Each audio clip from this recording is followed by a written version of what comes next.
Oke, thank you. Selamat sore, Saida. Thank you untuk kesempatannya. Apakah suara saya kedengaran? Terdengar, Bang. Selamat sore. Boleh aku saja deh yang share screen-ku, boleh ya? Oke, saya akan share screen. Sebelumnya, selamat sore. Terima kasih untuk kesempatannya. Selamat sore Bang Juanto dan juga Bang Ferry. Sore.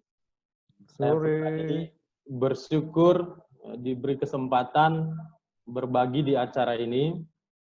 Seperti yang saya bagikan di grup, melihat abang-abang yang menjadi teman melayani, ya saya merasa bersyukurlah bisa ya kalau melihat usianya Bang Juanto dan juga Bang Ferry sudah kuliah, saya belum lahir. Ya, karena saya baru lahir tahun 1990 gitu. Jadi ya apa yang saya syukuri ini menjadi menarik ketika membicarakan topik yang akan saya bawakan. Jadi bicara pentingnya pelayanan mahasiswa sangat relevan melihat bahwa pelayanan mahasiswa ini ternyata sudah hadir di berbagai generasi, kira-kira begitu. Oke, abang kakak dan teman-teman semua, saya dalam sesi ini diminta membawa topik pentingnya pelayanan mahasiswa. Ya, nama saya tadi sudah disebutkan, saya Christian Tampu Bolon, saya alumni Fakultas Pertanian tahun 2009 dan baru tamat 2014, lalu kemudian setelah itu memang saya langsung bergabung di Perkantas sebagai staf mahasiswa. Ya, saya sudah menikah, masih baru, masih bulan 2 kemarin, masih sangat baru. Oke. Izinkan saya membagikan apa yang akan saya bawakan. Topik ini adalah topik yang sudah biasa ya. Maksudnya ini yang akan saya sampaikan adalah hal-hal yang dasar, barangkali juga hal-hal yang sudah biasa kita dengarkan dan seharusnya adalah topik yang sering dibawakan di dalam berbagai acara di pelayanan mahasiswa, khususnya apakah itu di regenerasi, apakah itu di pengisian calon PKK, biasanya topik ini topik yang biasa dibawakan. Jadi apa yang saya sampaikan ini mungkin hanya sebagai pengingat bagi kita semua yang sedang mengerjakan pelayanan mahasiswa, terutama adik-adik mahasiswa. Mengapa melayani mahasiswa? Pentingnya pelayanan mahasiswa tentu harus kita sadari kalau kita tahu alasan ya. Apa sih yang membuat mahasiswa itu harus dilayani? Ada banyak alasan, tapi saya akan mencoba membagikannya dengan dua supaya lebih mudah dipahami. Yang pertama saya akan bagikan alasan secara teologis, secara sederhana, lalu kemudian alasan karena strategisnya dan potensialnya, kira-kira begitu ya. Jadi yang pertama, kenapa melayani mahasiswa? Ada alasan penting ketika kita melihat Alkitab, kenapa mahasiswa perlu dilayani. Dan yang kedua, kenapa penting melayaninya? Karena strategisnya dan potensinya, kira-kira begitu. Saya lanjutkan. Saya sudah 5 tahun melayani mahasiswa ya secara full time sesuai dengan panggilan yang Tuhan berikan kepadaku di tahun 2015, sudah 5 tahun, dan saya kira ayat ini menjadi ayat yang penting yang menjadi perenungan juga, dan ini akan saya bagikan dari Matius 9 ayat 35 sampai 40. Matius 9 ayat 35 sampai 40, saya akan bacakan bagi kita. Demikianlah Yesus berkeliling ke semua kota dan desa. Ia mengajar dalam rumah ibadat dan memberikan Injil kerajaan surga, serta melenyapkan penyakit dan kelemahan. Melihat orang banyak itu, tergeraklah hati Yesus oleh belas kasihan. Karena mereka lelah, terlantar seperti tidak bergembala. Maka katanya kepada murid-muridnya, tuaian memang banyak, tetapi pekerja sedikit. Mintalah kepada Tuhan yang empunya tuaian, supaya ia mengirimkan pekerja-pekerja untuk tuaian itu. Demikian firman Tuhan. Ayat ini bukan ayat yang baru bagi kita, dan saya menarik waktu membaca ayat ini, diceritakan Yesus berkeliling dari desa ke desa, dan dari kota ke kota. Waktu Yesus mengerjakan pelayanan itu, ada hal yang menarik yang dicatat di situ. Tergeraklah hati Yesus oleh belas kasihan. Kenapa Yesus tergerak oleh belas kasihan? Karena ada fakta yang dilihat Yesus dicatat di sana. Fakta yang dilihat Yesus, Yesus melihat orang-orang lelah, terlantar seperti domba yang tidak bergembala. Jadi waktu Yesus melakukan pelayanannya begitu ya. Jadi Yesus mengerjakan pelayanannya, baik pelayanan di rumah-rumah ibadat, penginjilan, penyembuhan. Dia melihat satu fenomena, fakta bahwa orang-orang yang sedang dilayaninya itu lelah, terlantar seperti tidak bergembala. Dan kita sama-sama tahu kemudian, waktu Yesus melihat itu tergerak hatinya oleh belas kasihan. Lalu apa yang dilakukannya? Dia sampaikan fakta itu kepada murid-muridnya. Kalau kita lihat ayatnya tadi, maka katanya kepada murid-muridnya, tuaian memang banyak, tetapi pekerja sedikit. Yesus bilang bahwa ada fakta bahwa orang-orang yang dilayani itu banyak, tetapi pekerjanya yang sedikit. Jadi memang kalau setiap tahun pelayanan mahasiswa mengeluhkan atau bicara, waduh makin sedikit ya orang-orang yang mau melayani, waduh PKK makin berkurang ya, waduh pengurus makin sedikit ya yang mau melayani. Nah memang sepertinya dari zaman Yesus pun fakta ini udah terlihat gitu ya. Jadi memang selalu ada tuaian, selalu ada orang-orang yang dilayani, tapi penuainya lah yang sedikit, kira-kira begitu. Fakta inilah yang dibagikan Yesus kepada para murid ketika dia melayani.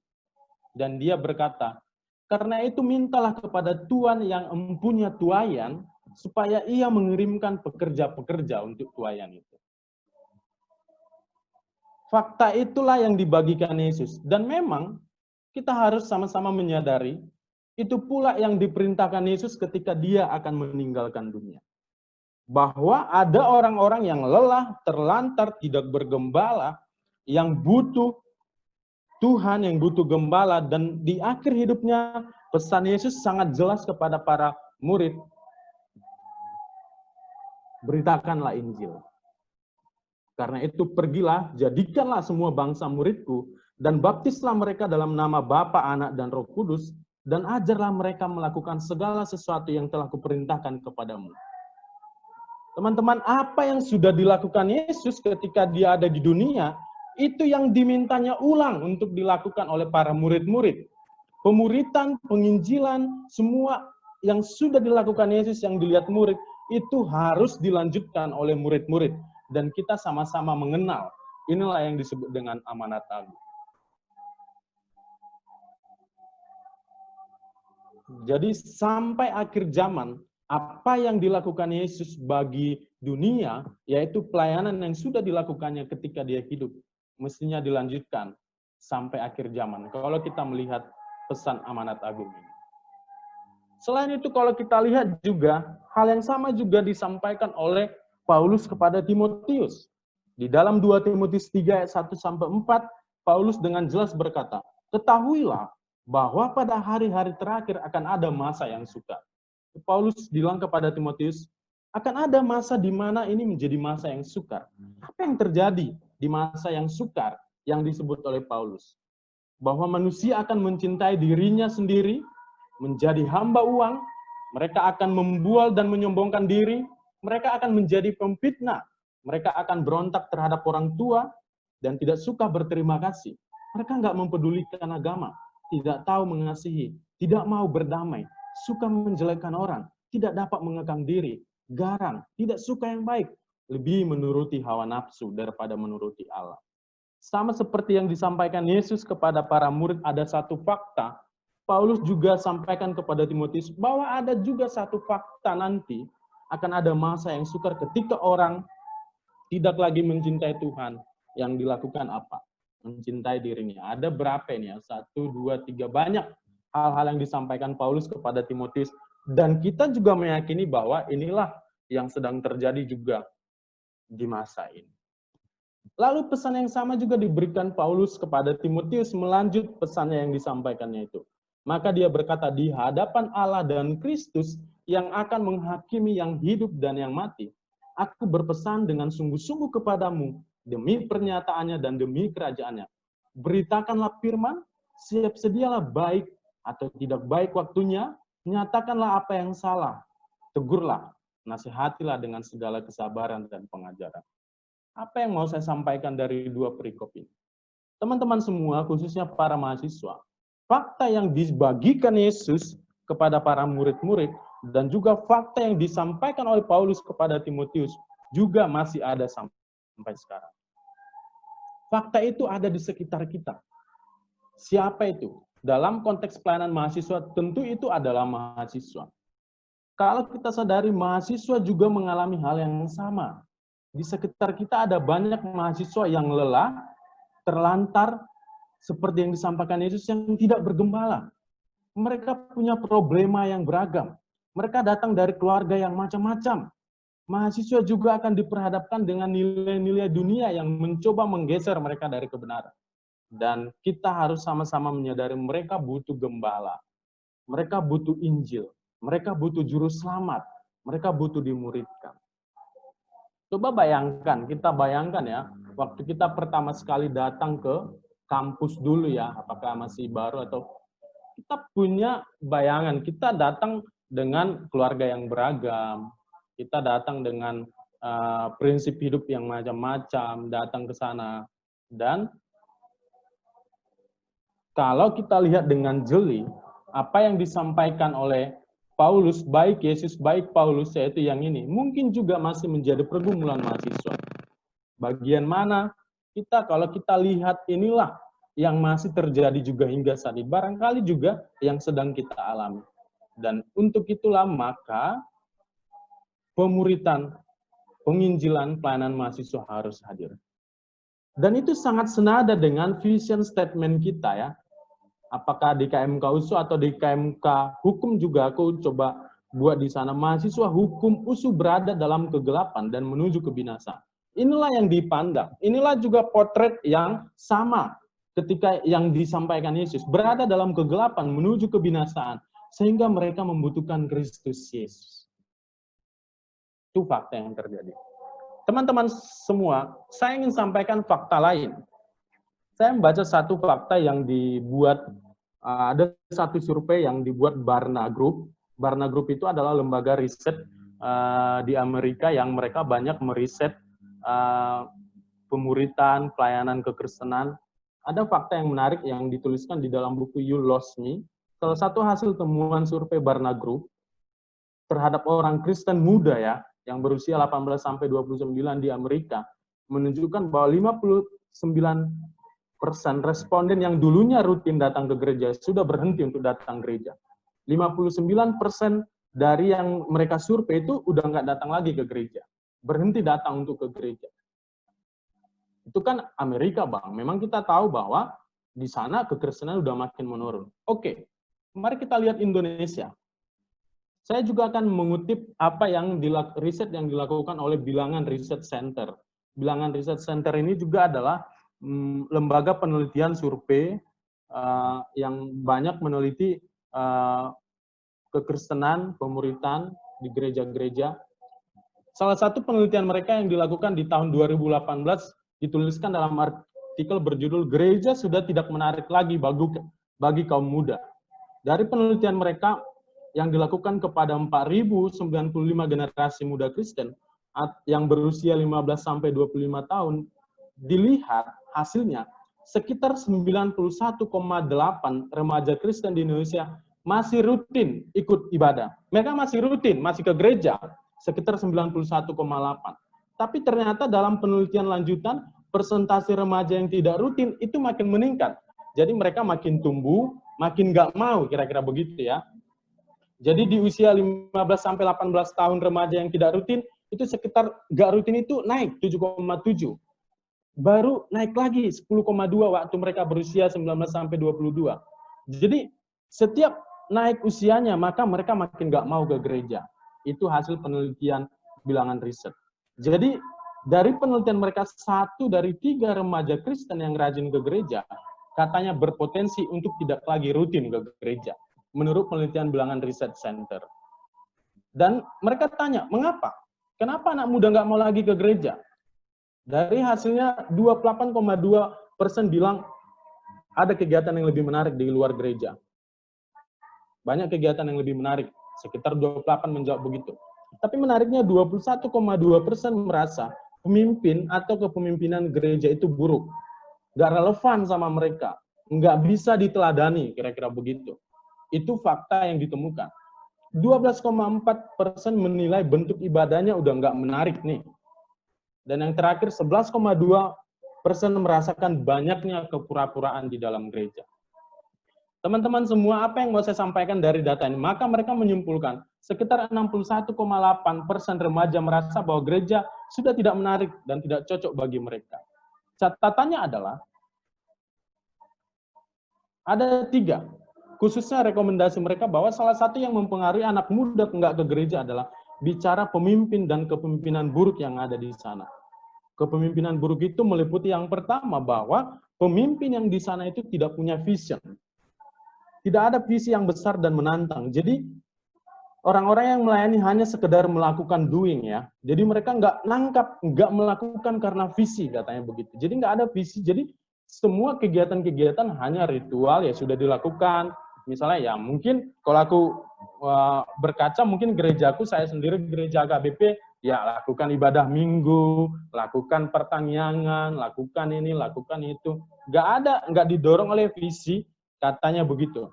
Dari yang kedua adalah mereka nggak engage, mereka nggak nyambung, mereka nggak melibatkan kaum muda dalam tanggung jawab pelayanan. Dan yang terakhir itu disconnect, nggak connect, nggak memahami pola pikir anak muda karena kolot dan otoriter.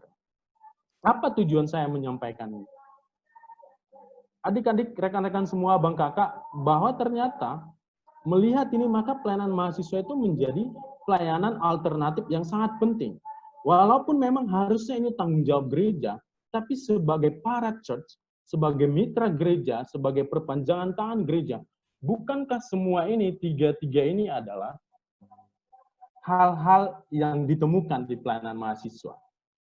Setiap tahun kita diingatkan fokus kita itu adalah orangnya, jiwanya, visinya jelas, dan engagement. Engagement ini mereka, anak muda itu selalu dilibatkan. Makanya pelayanan mahasiswa selalu bicara mahasiswa melayani mahasiswa. Yang lain itu hanya pendukung. Jadi tanggung jawabnya itu ada. Dan yang terakhir kita, karena mahasiswa yang memimpin mahasiswa, jadi bisa connect. Ya kalau bayangkan aku aja yang udah 5 tahun ya, maksudnya dengan generasi yang baru ini sangat bergumul memimpin. Tapi keunikan pelayanan mahasiswa itu menjadi menarik untuk menjawab tantangan ini. Betapa pentingnya pelayanan mahasiswa untuk menarik kembali, menjaga kembali anak-anak muda kita. Tentu harapan kita pelayanan mahasiswa enggak menggantikan gereja, itu enggak pernah jadi tujuannya, tetapi membantu gereja melakukan tugasnya. Tapi ini adalah potensi yang baik yang kita punya melihat pergumulan gereja kita. Maka di alasan yang pertama saya melihat fakta ini, maka kita meyakini bahwa pelayanan mahasiswa itu begitu penting hadir. Ada urgensi untuk terus menyampaikan kabar baik bagi setiap orang. Tuhan memerintahkan Injil harus diberitakan, termasuk mahasiswa, lalu memuridkan mereka supaya bertumbuh dan semakin mengenal Allah. Kehadiran pelayanan mahasiswa itu adalah salah satu bentuk ketaatan kita terhadap perintah Allah. Jadi pelayanan mahasiswa itu ada bukan karena dorongan 1-2 orang, bukan karena pengen cari kegiatan, bukan supaya ada kegiatan-kegiatan, tapi itu adalah bentuk perwujudan visi Tuhan.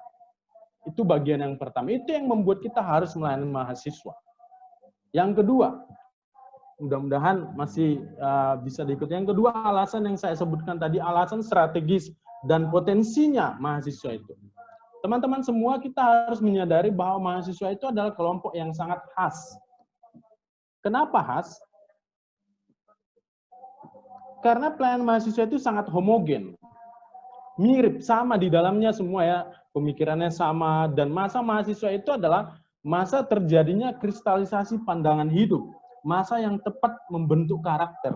Mereka masih berpikiran terbuka, mereka pikirannya masih maju, mereka masih sangat idealis, dan mereka sedang mencari jati dirinya di pelayanan kampus. Maka sering sekali disebutkan kampus itu sebagai miniatur dunia gitu. Maka ini menjadi strategis ketika dia masih hangat-hangatnya, ada istilah ya, Kalau mau membentuk besi, ya bentuklah dia waktu masih panas-panasnya. We must strike while the iron is hot. Pukullah besi itu waktu masih panas. Jadi waktu dia dibentuk waktu mahasiswa masih panas-panasnya, pikirannya diberi dengan nilai-nilai yang baik, maka itu menjadi potensi yang baik ke depan. Itu yang pertama. Lalu yang kedua, mahasiswa adalah calon pemimpin bangsa. Kita sering mendengar istilah student today, leader tomorrow. Saya selalu mengingat apa yang disampaikan oleh Charles Habib Malik. Sering sekali saya mengutip ini dan memang ada benarnya. Dia berkata, change the university, so you change the world, katanya. Ubahlah universitas, maka kau akan mengubah dunia. Katakan begitu, tentu universitas yang dimaksud adalah mahasiswa. Karena kita menyadari mahasiswa itu sangat berpengaruh bagi peradaban dunia. Nah, kalau kita lihat apa yang ada di foto ini, berhubungan dengan yang tadi, iseng-iseng ngelihat ya. Siapa yang ada di foto ini, kita nggak pernah menyangka ya, dia mahasiswa dulu, tapi kemudian sekarang ya kita tahu dia menjadi RI1. Nggak ada yang menyangka. Tapi yang mau saya sampaikan bahwa mahasiswa itu punya potensi ke depan jadi pemimpin. Mungkin nggak lah, apakah susah lah Bang, nggak semua jadi presiden, tapi paling nggak kita akan menjadi pemimpin di mana kita berada. Kita akan menjadi orang-orang yang bisa memberi pengaruh. Nah, ketika semenjak mahasiswa, kita dilayani, dipengaruhi, lalu kita ditolong memiliki kepemimpinan yang berkualitas. Pemimpin yang berkualitas yang saya maksud kita mengenal firman dengan benar, nilai-nilai Kristen diberikan, lalu kemudian kita memiliki intelektualitas, maka kita mengharapkan akan ada perubahan di tengah dunia.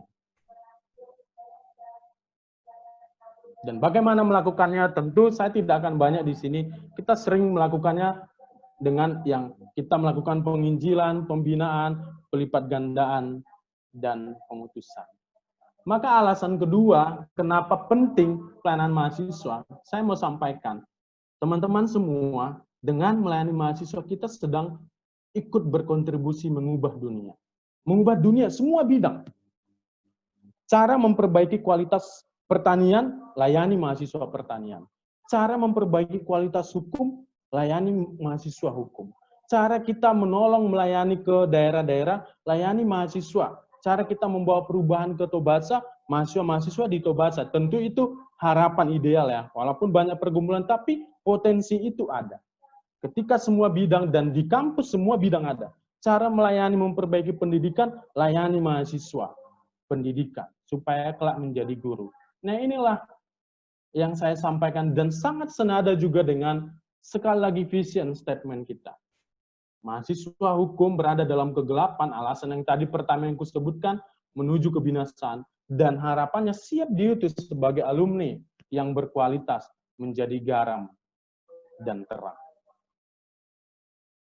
Di bagian akhir ini saya ingin bercerita, teman-teman semua, saya kira waktu saya tinggal sedikit.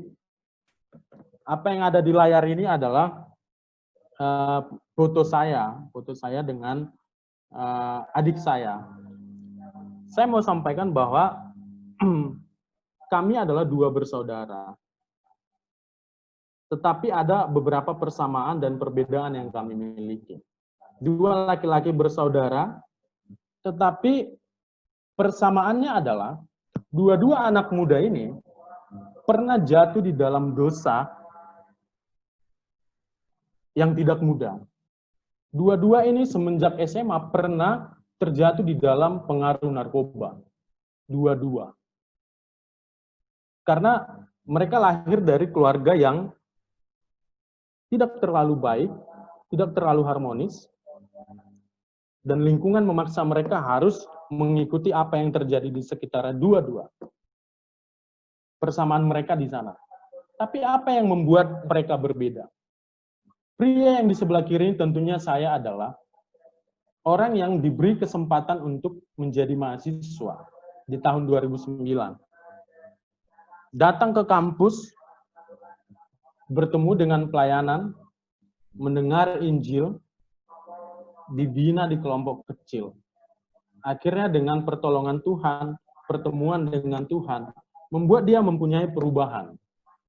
Berhasil meninggalkan dosa-dosa lama, belajar mengetahui nilai-nilai hidup, mencoba melihat maksud-maksud Tuhan. Tentu tidak mudah 5 tahun. Saya harus sampaikan, saya banyak hal yang saya alami berubah. Tetapi apa yang dialami adik saya yang sebelah kanan itu sedikit berbeda. Dia tidak punya kesempatan untuk menjadi mahasiswa, apalagi ikut dibina di pelayanan. Tamat tahun 2012, dia tidak mau lah ya. Dia memilih dengan berbagai banyak hal, gak ada kesempatannya kuliah. Dan sampai hari ini, kami masih berjuang menghadapi adik kami ini yang sekarang sedang semakin dalam terjerat dalam narkoba. Beberapa kali dia sudah meninggalkan rumah, melakukan banyak hal. Beberapa kali kami harus berurusan dengan polisi. Beberapa kali kami harus tertati-tati menolong dia. Dan apa yang mau saya sampaikan? Saya sangat bersyukur ketika kesempatan bergabung dengan pelayanan mahasiswa. Dan dia tidak pernah mengalaminya. Walaupun tentu kehadiranku sebagai abangnya itu memberi pengaruh ke dia. Tapi saya membayangkan ada begitu banyak orang yang datang dengan pergumulan yang hampir mirip, tapi berbeda-beda. Datang ke kampus dengan problema yang berbeda-beda. Saya selalu mendoakan, saya membayangkan gimana seandainya. Jadi waktu keluarga bilang, kok bisa dia narkoba segala macam. Aku membayangkan, ya aku juga dulu begitu, kalau tidak mengenal Tuhan dan tidak berjumpa dengan Tuhan di pelayanan mahasiswa, saya kira akan sama. Apa yang mau saya sampaikan ini, ada banyak, ini Mas Ade, sampai hari ini, barusan kami sedang mencoba untuk rehab dia, karena memang sudah sangat jatuh. Sampai hari ini saya selalu merasa ada begitu banyak, adik saya namanya Heri, ada banyak Heri-Heri yang lain yang mungkin juga akan datang ke kampus kita sebentar lagi. Adik-adik mahasiswa akan datang, dan mereka memang belum mengenal kebenaran, mereka datang dari keluarga yang macam-macam. Dan disitulah kita menginginkan orang-orang seperti ini belajar untuk mengenal Kristus. Maka di bagian akhir ini, Abang Kakak dan teman-teman, yang pertama, mari kita bersyukur untuk kesempatan kuliah dan menjadi mahasiswa. Ada banyak orang yang tidak punya kesempatan itu. Saya dan adik saya itu punya kesamaan, lahir dari keluarga yang sama, punya orang tua yang sama, tapi kesempatan itu nggak ada. Dan saya kira Tuhan mengizinkan itu terjadi. Dan bahkan mari kita bersyukur ketika ada kesempatan dibina di pelayanan ini. Karena kita mempunyai waktu, mempunyai kesempatan untuk mengenal Tuhan. Dan yang paling terakhir, mari kita bersyukur ketika kita bisa berkontribusi terlibat di pelayanan itu, apakah sebagai pengurus, PKK, tim, segala macam. Karena apa? Karena pelayanan mahasiswa adalah cara Tuhan untuk memperkenalkan dirinya kepada mahasiswa. Saya kira itu yang bisa saya bagikan. Terima kasih untuk kesempatannya. Nanti kalau ada yang mau ditanya, kita lanjutkan di sesi diskusi. Thank you.